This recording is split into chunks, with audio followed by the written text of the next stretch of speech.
की कट जाई रहिया कठिन बोल बोल कवरिया बोल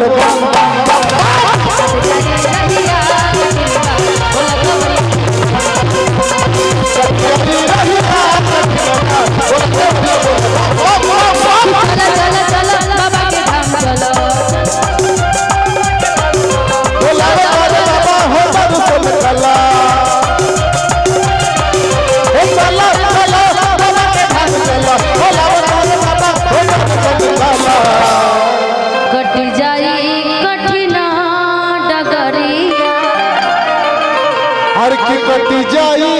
रहिया कठिन हर तो बोल कवरिया बोल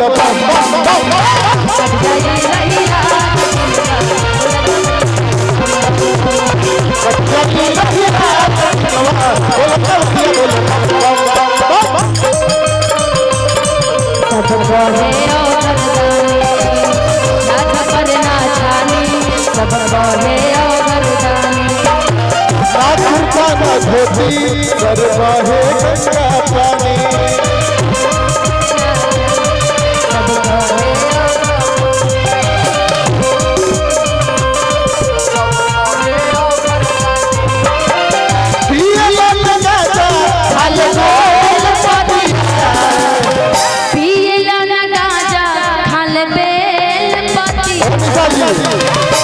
अच्छा मैं गांजा के पियला बाबा जिम्मेदारी से हाथ उठाइए सब युवक और हमारे अनिमेश चाचा के ड्राइवर राजू जी की तरफ से बहुत सारा आशीर्वाद है। अनिमेश चाचा के ड्राइवर जो कि हमारे जो चाचा जी हैं उनके मित्र हैं, पवन चाचा के मित्र हैं अनिमेश चाचा, उनकी तरफ से आशीर्वाद है। और पंकज भैया बड़ा अब आप लिखने छोड़ के अब गायकी कीजिए, बड़ा बढ़िया गा रहे नहीं टिंकू भैया, बड़ा बढ़िया गाने लगे पंकज भैया। सब आप सब भाइयों को देख के कभी कभी कोशिश करते हैं, आप गायक नहीं है, बहुत सारी गलतियां होती है, जोड़ जोड़ के बस आप सबका प्यार है। कट जाई रहिया कठिन हर की पियला लगा जा हर की खाले में की डम डम की डम डम की डम डम डमरू बजाए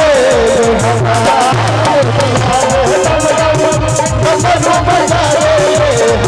हमारी जोगिया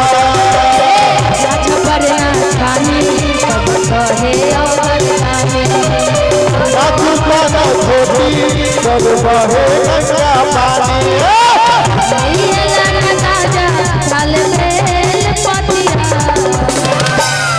पियला लगा जा हर की खाले डमरू बजाए डमरू बजाए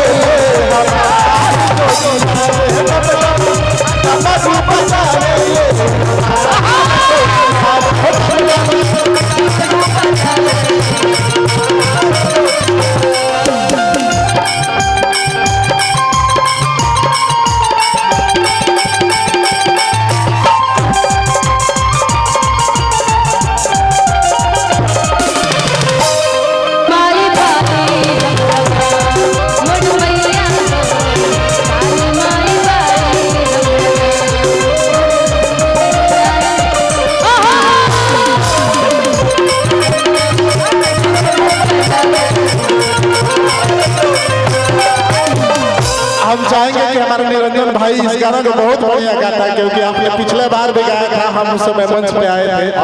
और हम और छोटे छलिया जी आए थे और आप ये गाना गा रहे थे, तो हम चाहेंगे कि गुनगुनाइए इस अंतरे को आपको। जय हो। उस समय अकेले गए थे, लेकिन आज हम और निशा जी दोनों मिलकर गए। क्या बात है। हर की लोग सावन में चलवा हर चढ़ाई पे भोले बाबा के अलख जगइबे करी कि चपले दुनिया में सूरज चंदा रही नारा बुलबम के सकरे गवही करी। हरि की ना छपर ना छानी आ सब कहे औखड़दानी हर तना धोती ना कुर्ता सर बहे गंगा पानी हर तपियलन गांजा खाले बेल पतिया डमरू हो डम डम निशा जी हो डम डम है डमरू बजावे ले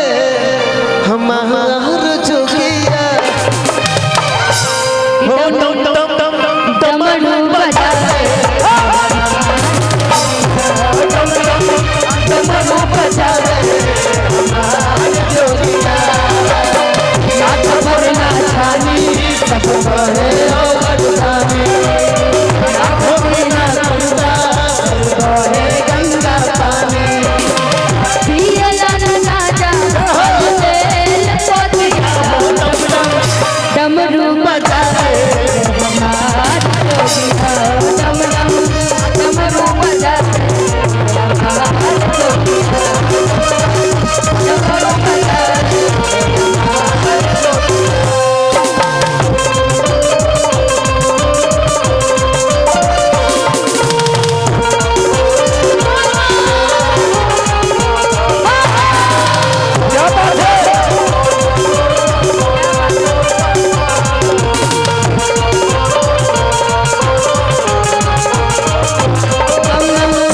डमरू बजावे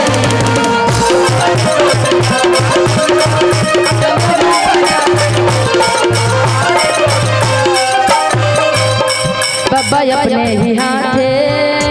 रोज भस्मारूल लगा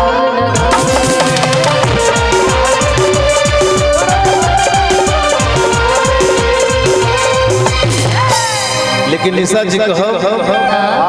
हरि की केहुली हल खजाना आज केहुली हल सोना सिंहोरा सिंहोरा सिंहोरा हरि तराउर गजब ये बाबा कि हाथ लाल जहर के कटोरा कटोरा कटोरा हरि की भाग में भुलाई है रहस दिनो रातिया हो डम डम निशा जी हो डम डमरू बजावे हमार जोगिया हो डमरू बजावे हमार जोगिया हाले न गाजा हाले तेल पोतिया पियला न गाजा हाले तेल पोतिया डमरू बजावे डमरू बजावे हमार जोगिया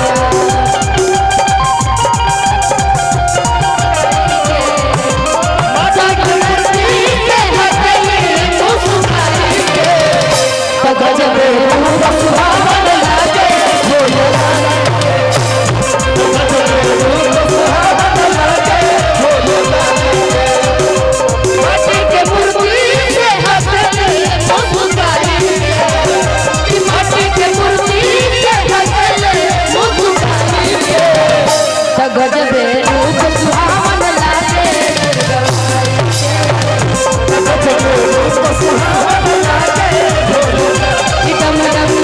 डमरू बजावे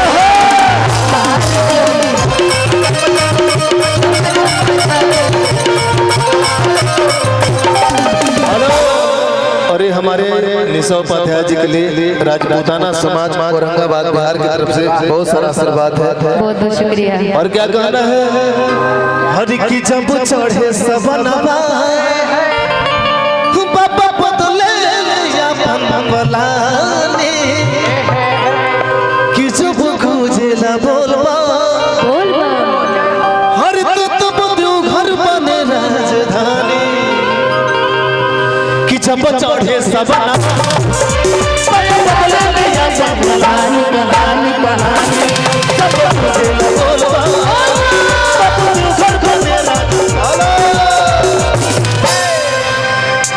हमारे हमारे सरदा चाचा की तरफ से निशा उपाध्याय जी के लिए ये बहुत सारा आशीर्वाद है। बहुत बहुत शुक्रिया। सरदा चाचा के लिए एक बार हमारे सेवा समिति के सदस्य जोरदार ताली बजाइए सभी लोग कि जब चढ़े